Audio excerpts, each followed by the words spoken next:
Good evening, friends and neighbors. My name is Terry Carter, and I'm a writer, a poet, and the director of Elder Services here at our beloved West Medford Community Center. Welcome to our 10th monthly presentation of First Friday's Words and Music. Due to technical issues, we don't have a live show feed on Medford Community Access TV tonight, but we plan to rebroadcast the show on local access channels 3 and 47 in the near future, and probably as part of the Somerville Line program at Somerville Community Access TV, Channel 3. But we're indeed thrilled about tonight's special program, and we hope you are too.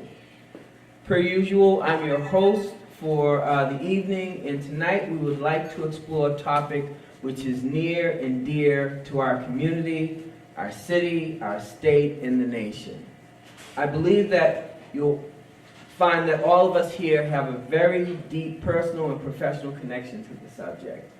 We're going to take a look at the topic of affordable housing and plan to key in on 3 specific areas of discussion.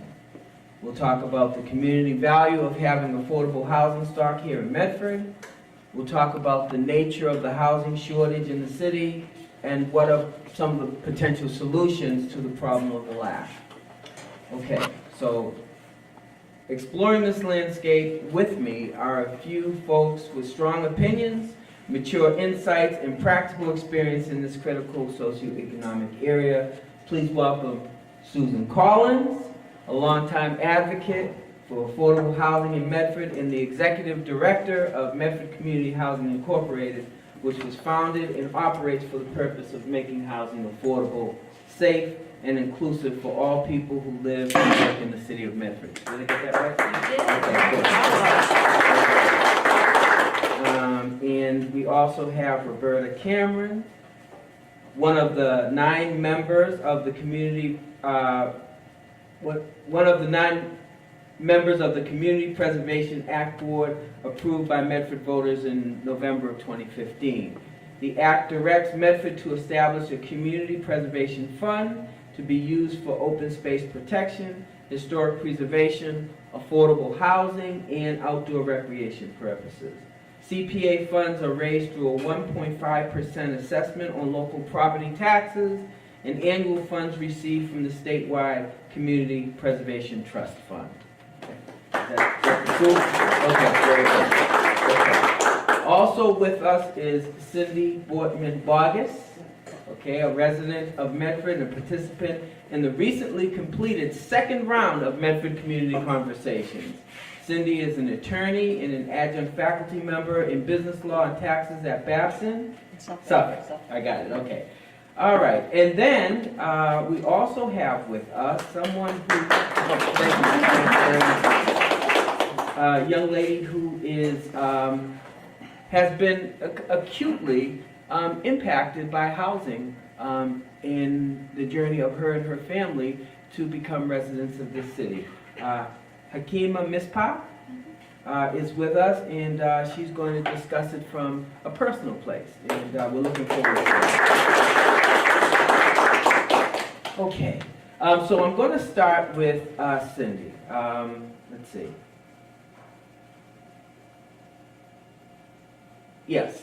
I'd like to open up with a question about the conversations that you've been involved with in general, and then maybe you could give us a taste of what may have bubbled to the surface regarding affordable housing in these discussions.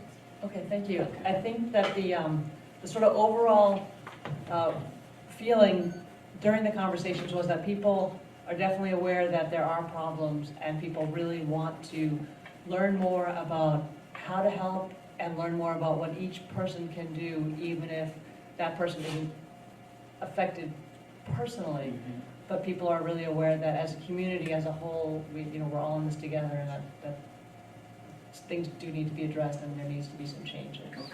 Okay. So kind of talk a little bit, if you will, about the full kind of spectrum, maybe of the things that have happened in these conversations. Well, with regard to housing, we're definitely aware that there are people who can't afford to move to Medford, mm-hmm. and who would like to live in Medford. and that it's difficult to find a place, that there's just sort of not enough housing stock, really at almost every level, but certainly not at lower income levels. And then for people who already do live here, a lot of people feel sort of very stuck in that if they have a family that's growing and they want to stay in Medford but buy a bigger house, they can't. Or if they've done their job and their kids are off to school and they're ready to downsize, they also have this house that's appreciated, but they're not really getting the value, they're not really able to capture the value of the appreciation because they can't downsize and move someplace either.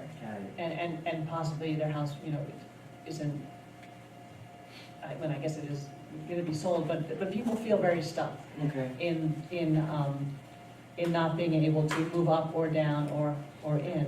And I think that's sort of that people are aware of that. And people are also aware of the idea that increasing density is very important, but it needs to be done in a very responsible way.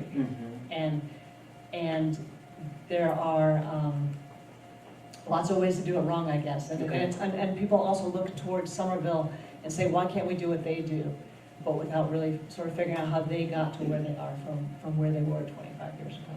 So that was what my group talked about. And then afterwards, and in preparation for tonight, I went and talked to some other facilitators to find out sort of more of a general feeling from other groups. But these were the things that people talked about, that they want to have more people feel welcome and come to Medford, but people aren't really sure how to do it. Sort of ordinary people are. Very good. Okay, well, maybe we'll come back to a bit of that a little later on in the conversation. But in the meantime, I want to give Susan a chance to talk about her sense of the changing landscape in affordable housing here in Medford over the past decade, and maybe talk about a few things that you find maybe particularly vexing about kind of the problems that you've encountered. I want to say thank you. This is great, having the opportunity to have a discussion, and an open discussion about this issue. It's a complex issue. It's got a lot of different layers to it. There's different populations that are being affected by housing. I think that's really good input, knowing that people that have home ownership are feeling stuck as well. So I think that's a critical thing for a commonality for people to kind of come together on that issue. You have very low-income families that are in Medford. You have low to moderate income families, and now you have kind of the new word is workforce housing issues. So when I say it's complicated, you have those kind of 4 or 5 different areas, and then you have to figure out how do we come up with solutions for this. And it's usually been done from the top down and not from the bottom up. So, well, I think, when you have issues that involve the public, that we kind of go to, we want people to solve it for us.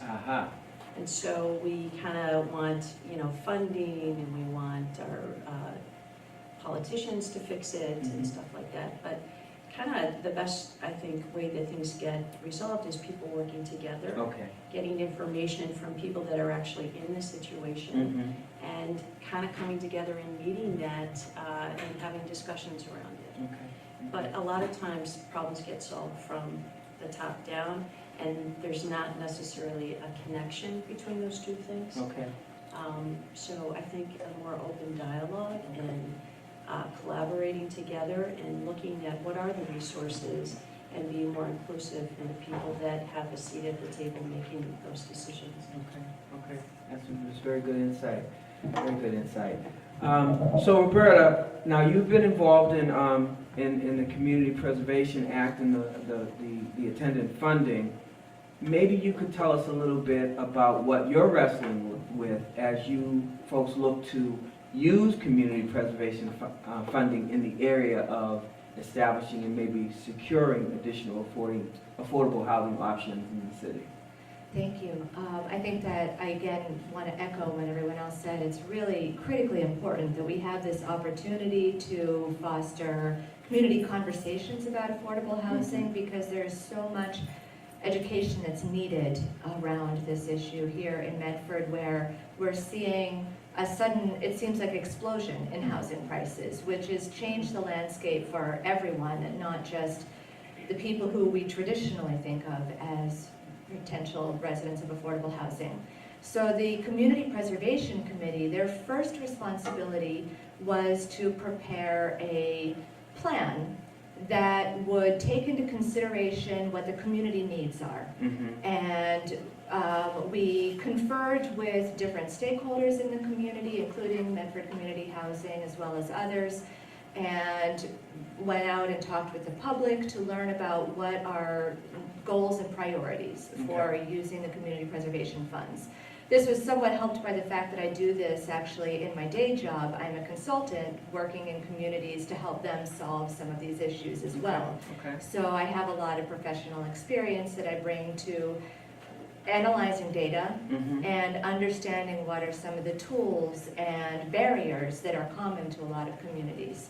So we bring to this an understanding, first of all, of who can't find housing in Medford, and it's a lot deeper issue than we think it is, and as well as what kinds of housing are needed across the city, and the principal barriers that we encounter are that our zoning and permitting make it difficult for people to build the kind of housing that's needed where it is, present barriers that we need to generate community support before we can change zoning, before we can allow housing to be built. And we need to have a community discussion in front of that in order to build that community support so that we can create an agreement about what kind of housing is appropriate for the neighborhood. As well as funding, because funding sources for affordable housing are diminishing in every direction. And that's one reason why the Community Preservation Act is so important, is because, well, the federal funding is going away, state funding is going away, we need to be able to help put something into the pot ourselves. What we raise through Community Preservation Act is a drop in the bucket compared with what it actually costs to build housing. You know, what it's in order to significantly affect the housing production that needs to happen and the housing subsidies that are needed to keep it at a price that average people can afford.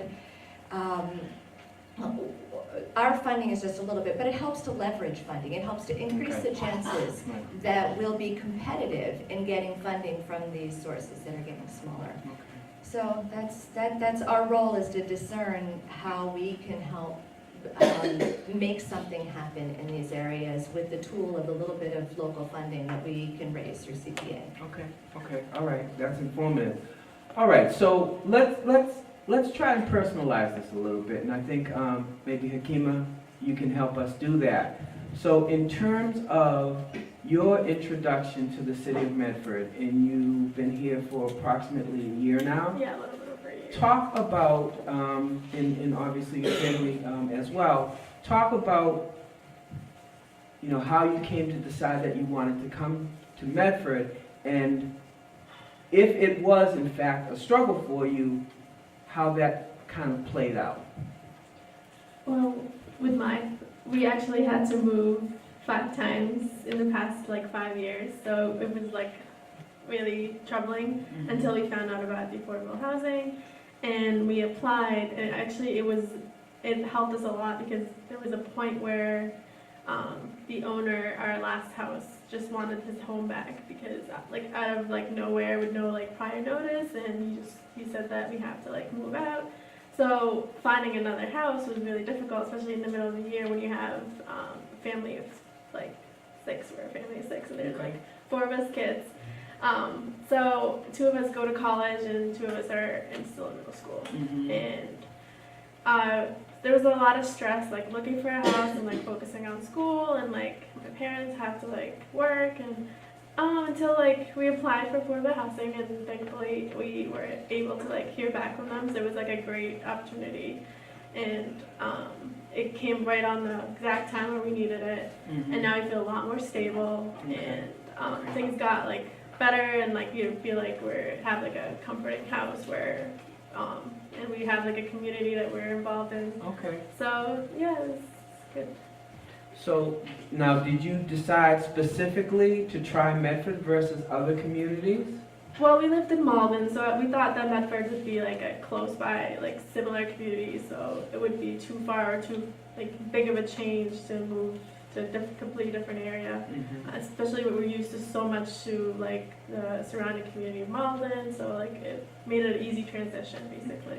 And how did you find out about affordable housing opportunities in the city? That's a good question. Actually, my mom is the one that was like, she's involved a lot in like the local, like Malden, services, like just like in the community services. Okay. I'm not sure exactly how she found out, but I know it's like an online thing that we got an email through, and we just said we can just apply and see where it goes. We weren't sure if we were gonna get it or not, Okay. Do you know approximately how long the process took? but applying, I guess the application was pretty long, so but I think it took about a month or so for us to like figure things out and like apply to that and like a different, anywhere around the area. We said like anywhere Medford, it could be anywhere around the Malden area. So. Did you have a particular place that you wanted to live? I mean, a particular area of Medford that you wanted to live in? Did you know Medford at all? Not really, no. Okay, all right. So where did you finally land? We landed in Fellsway West, so Okay. pretty close. Very Yeah. good, very good. All right. Well, maybe we'll come back and talk a little bit more about it. But I think we've kind of set the table for the discussion, and I appreciate all of the information that you've shared, ladies. Those of you who have been frequent flyers on this program know that I like to shake things up. From time to time with poetry. That's what I do. I'm a poet. So here's a piece that I recently completed that offers a viewpoint on the issue of gentrification in urban America. So I'm going to read this piece. It's called Gentrified. They talk about renovating, reimagining, rehabilitating. They rave about new visions, new horizons, and new perspectives. They revel in bistros, boutiques, and boulangeries. They fairly skip to the subway stations. They bike on the painted pathways. They Uber and Lyft religiously. Everything's on trend and on point and au pair. They've codified the way they speak about what used to be urban blight, eyesores, drug dens, crack houses, tenements and slums, the ghetto. They've modified the way they speak about what we now see. Makeovers, investment properties, B&Bs, brownstones, townhouses, condos, and co-ops. Everything's vintage, bohemian, artsy, and retro, with creative green spaces and lofted open places. Speculators brought lower than low, patiently waiting for the change, waiting for the junkies to move on, waiting for the squatters to give up, waiting for the black and brown and tan to fade. They waited for the graffiti to erode. They waited for the chain link to corrode. They waited for the families to implode. They waited for the prices to explode. They waited and they calculated. They waited as folks capitulated. They waited as folks evacuated. They waited as folks migrated. Then the realtors came and dispelled white folks' fears.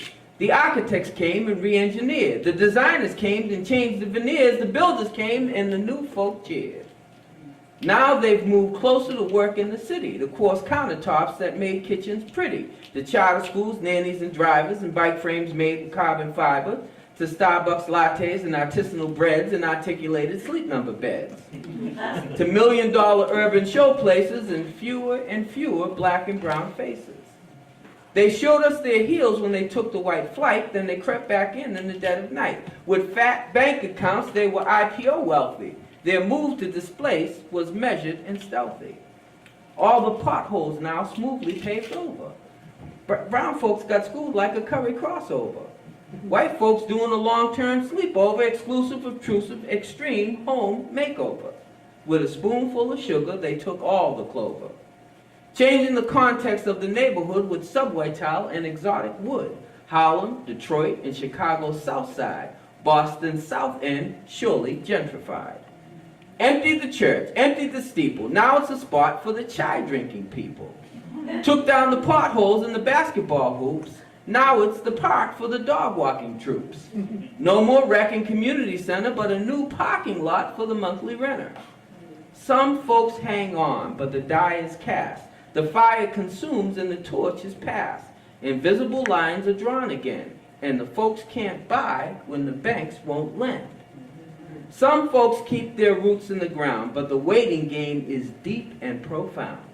They tour the streets noting history, yet what they want is no mystery. Harlem, Detroit, and Chicago's South Side, a reoccupation is being applied to model cities that trickle down, no longer suited to black and brown. The urban sprawl that used to be the only homes we got to see is now the place for a growing infusion, is now the space that the gentry is choosing. Low-rise projects slowly yield to equity building leases sealed, to folks who came from far afield, who won the fight when the poor folk appealed, to lawyers and doctors and high-tech heroes with trust fund ones and hedge fund zeros. No preserving community, no real thought of legacy, a small plaque here, a street sign there, noting that bronzes the atmosphere. Oakland, Brooklyn, and New Orleans all made targets by whites with means.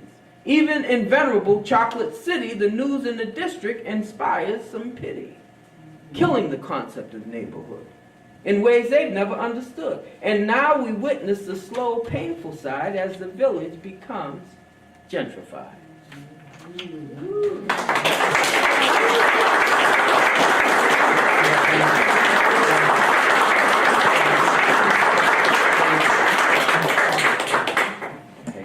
So, I don't know whether or not all of this piece pertains, to circumstances in Medford. But I imagine that some of it does, particularly here in West Medford, which has been a historical and highly regarded African-American neighborhood since the 1890s.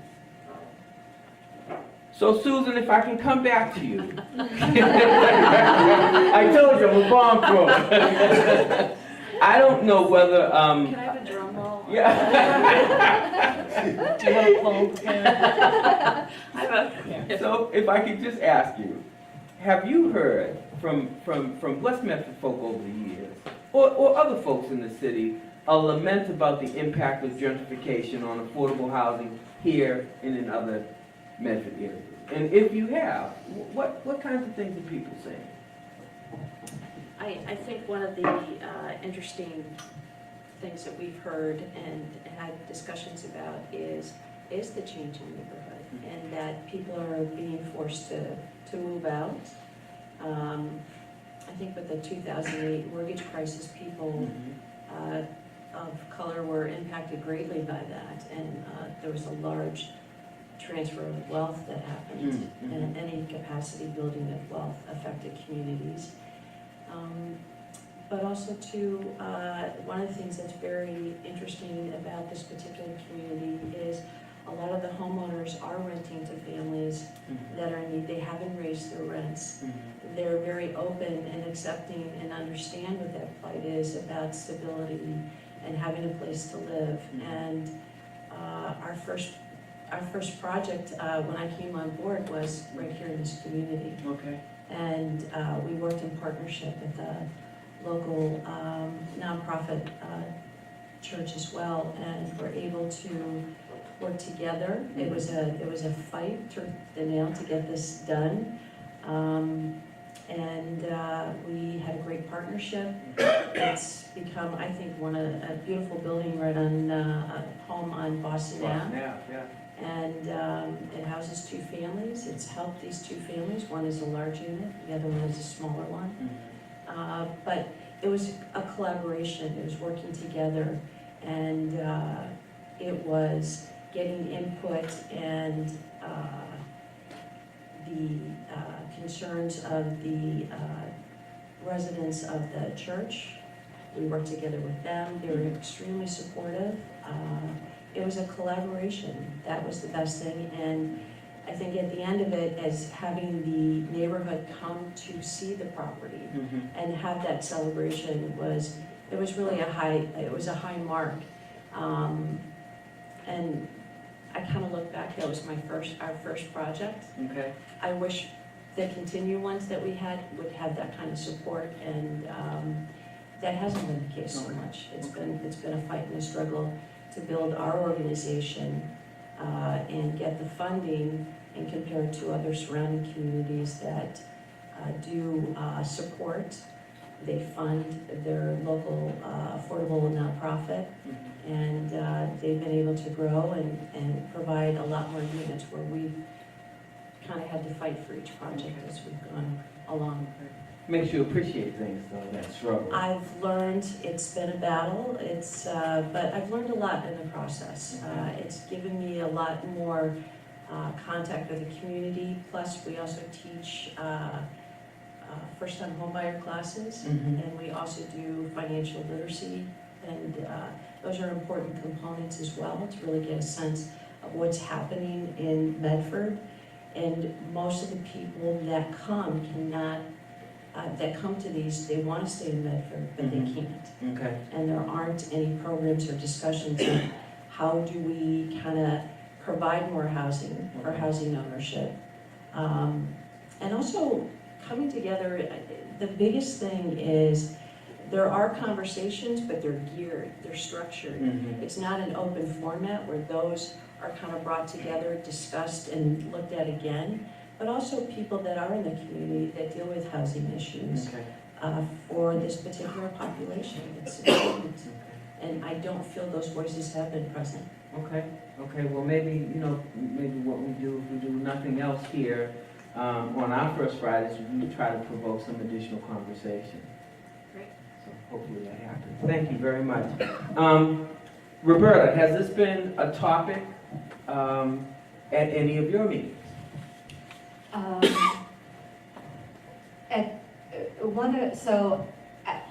As a result of the community process that we undertook, we developed goals for how we'd like to see our community preservation funds for affordable housing benefit the community.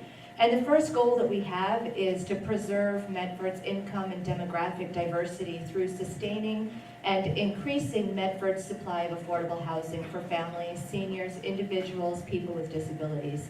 And I can just say that, in one of our most recent meetings, we had a person come up and testify in support of, I think it was actually Medford Community Housing's affordable housing proposal, that she's been living in Medford Housing Authority property and been using Section 8s for many decades. And she works full-time, she has a young adult son who has a disability, and he also works full-time, and yet with two incomes, they still need affordable housing in order to live here. And I meet other people in the community who say, about affordable housing. I was born here, I grew up here, I'm many generations. How can my family stay here? Because the reality is that the income that it requires to rent an apartment in Medford today, a market rate apartment, is $80,000. There are a lot of jobs that people have that make our community work. Teachers, for example. People who work in retail, people who work in healthcare, who don't earn $80,000. That's right. And $100,000 is the entry level income that you need to buy a market rate house in Medford today. So this is shutting a lot of people out of our housing market, and that's by being able to provide for more affordable housing. And affordable housing is targeted at people who are earning just below those entry-level incomes. That is enabling those people who grew up in Medford, whichever side of Medford they grew up in, to be able to maintain their roots here, to stay where their families are. Very, very, very, very good information. And a quick story. My wife and I, when we first got married, we were fortunate to find an apartment with a family that we knew here in West Medford. And this is going back 30 years now. And it was really one of the few apartments that was available in West Medford at the time that was affordable for us. And we, because of Boston's residency requirements, she was working for the city of Boston at the time, we came about 6 months short of being grandfathered, and we had to move in town in order for her to keep her job. So then we had to deal with finding an apartment in Boston. But, you know, we were here for 5 years, we moved into Boston, and then when we started to think about buying a house, we wanted to come back to Medford. At least I did, you know. Born and raised. Couldn't touch it, couldn't get close to it. We ended up renting for an additional about 15 years. And then we were finally able to find something on the South Shore that we could afford. And so we live in Randolph, and I moved here to work at the community center. Because this is home. Yeah. This is home. My parents live right around the corner. My brother was just laid to rest in one of the family churches here in Medford. So I have a deep and abiding connection to the city, and I'm really grateful for the job here at the community center to be able to maintain that connection. But I understand what you say when you talk about people who have lived in Medford who'd love to be able to come back. But it's like, if you give it up here, you may never be able to get it back, because the way the prices have escalated, to your point, Susan, it's unbelievable.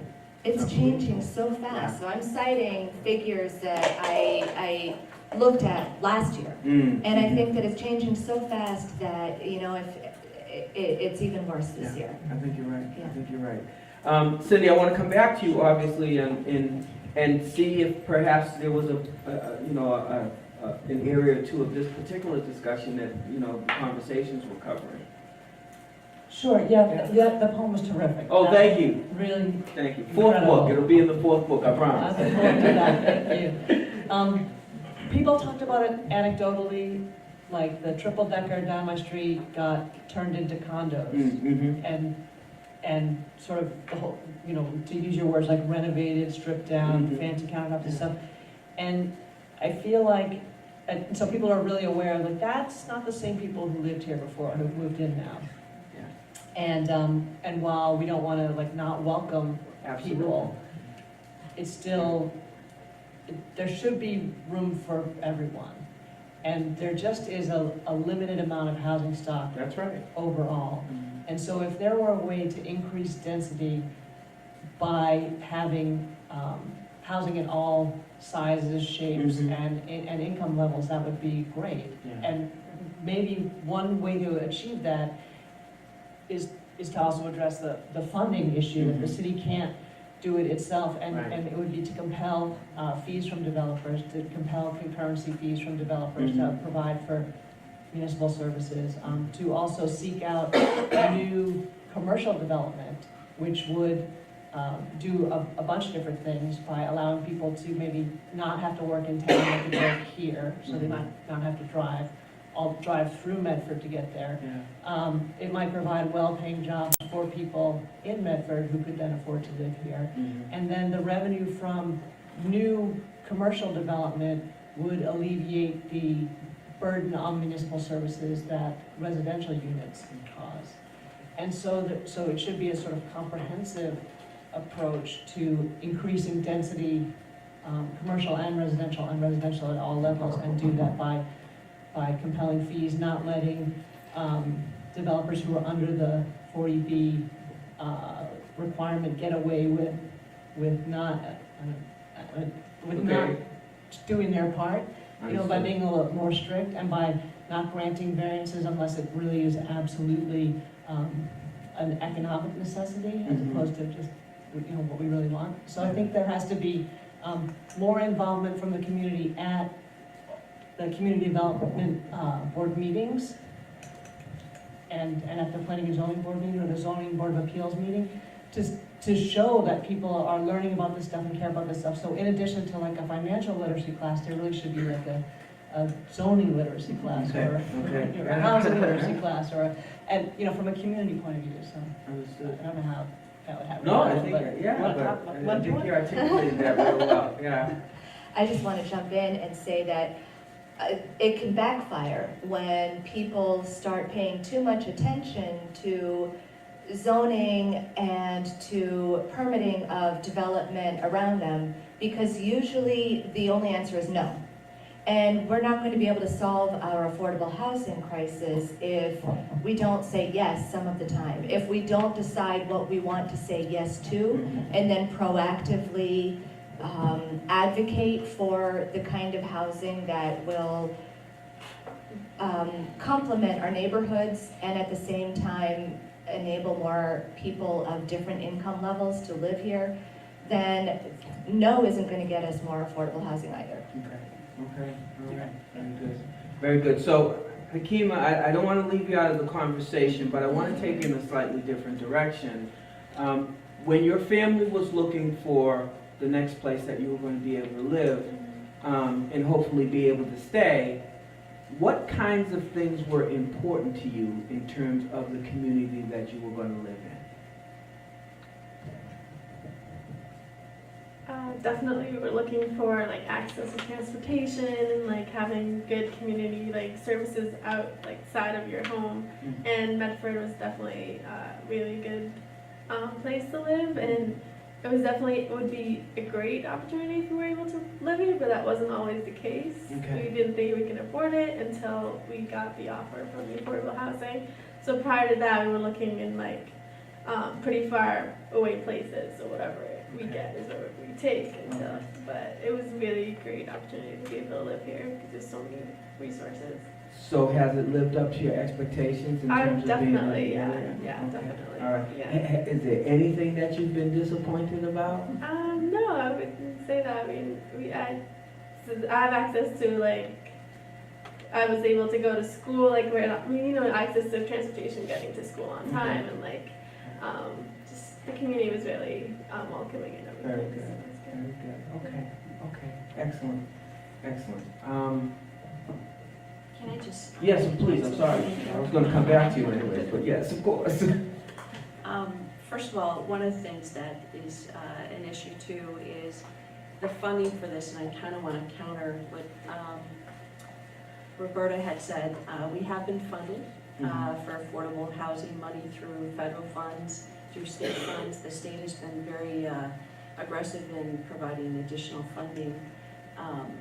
So it depends on the project of how things get funded. Okay. So the type of project, the more units you build, the more access you have to funds. The smaller the project, the less access that you have to funds. So that's important in consideration, and also the variety of kind of affordable housing that we have. So it's either been large projects, Okay. or it's just been the ones that we've been able to do. So it's good to have a balance of project, but also looking at the funding, that the kind of resources that are there for funding should be really looked at and examined, and how to be able to provide housing that Hakima and her family lives in. It isn't blended into the neighborhood. They are part of the neighborhood. It's a smaller development, but it's a large family. When you have large families, it's hard to live in a large building and have that kind of commotion. There's a lot of rules and regulations, and this fits their needs. So it helps them, it stabilizes them, but that kind of funding, there's money there, but the resources are smaller, and the pool's so smaller. So not only does it's looking at the community support from it, but also being open to more looking at funding and how to fund this. And there are resources there, but it's also pooling the resources and having discussions about that and how to kind of divvy up the pieces of the pie to be able to do that. Okay. Well, I think, yeah, you definitely are saying a lot of the same things and approaching it from different angles. And I think it's good. It just shows that there's a lot of common ground amongst the folks that are kind of in the practical area of this deal. The folks that are actually in the trenches trying to get things done. I think I'm hearing that a lot of commonality in terms of the approaches. So I want to go around pretty quickly. We don't have an awful lot of time left, but I want to touch on, if I can, the key questions that we started out with, which are, what is the community value of having affordable housing stock in Medford? And I think there's been some address of that. How serious is the nature of the affordable housing shortage in the city? And then, and I think this is part of what we've been talking about most recently, what are some of the possible solutions to the problems in the lack of options? So here's what I'm going to do. I would like for you, Susan, to come back to just the question of the community value of having affordable housing stock available in the city. And maybe just give us a minute or two on why that's important. Sure. Well, I'm kind of reflecting back on your poem. So there is a revitalization piece that does come with new building. I think so. It creates economic growth. Mm-hmm. This is a city that is changing. Yes. And with change, people can kind of get stuck in, but also if you open up, there's a lot more opportunity that arises out of change. I understand. We do have a need in the metropolitan Boston area. They're saying 400,000 housing units by the year 2040. Mm. So since we are in Metro Boston, Medford is already feeling, as Roberta said and as Cindy has said, that impact. Mm-hmm. And we all feel the impact on housing right now.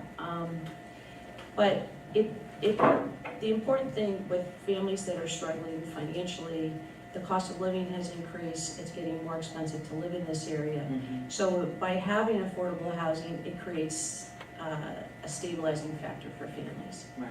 They're not shifting and moving, Mhm. moving 5 times in 5 years. The cost of that, the upheaval to the family unit, and also there is no ties to the community because you're constantly moving. You're never able to settle down, and that has impact not only on if you're in a family, on the parent, but also on the children as well.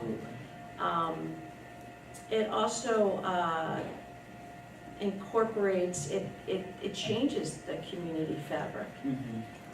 And I think your poem speaks to that is, with change, make sure that it's inclusive as best as you can. Yeah. And it is becoming kind of there is a division occurring of people that have a lot of money and people that don't, That's and right. that gap is widening. Absolutely. So I think taking a more aggressive approach on this, taking a larger viewpoint and bringing other people into having discussions of what does that look like is an important factor. And I think overall, housing is one of our basic needs. Mm-hmm. Absolutely. And a community will thrive if people are able to live and feed and eat and have work, and that stabilizes the community. And it also, with Medford, there is a big cultural implosion coming in as well. Mm-hmm. Teaching these first-time homebuyer classes, we have people from all over the world coming Imagine in. so, sure. So it's great seeing this firsthand, but also it brings in a lot more possibilities and a new vision for Medford as well, I think, as a result of that. Very good. New vision. New vision. Absolutely. So,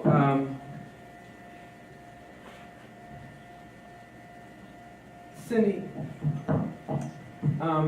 in your mind, what might be some of the, and I think you probably have talked about a few of them, some of the other potential solutions to some of the problems that we face? Well, I don't even know if we could do that, but we could have like a minimum wage law higher than the state one. That would be good. I Okay. don't know why. I mean, if we can't, we can't. But if we could, we could. Or we could do something along those lines. There could be some kind of tax relief for people who want to downsize but stay in Medford. Okay. Or I mean, there could be incentives for people too, not just for businesses. Mm-hmm.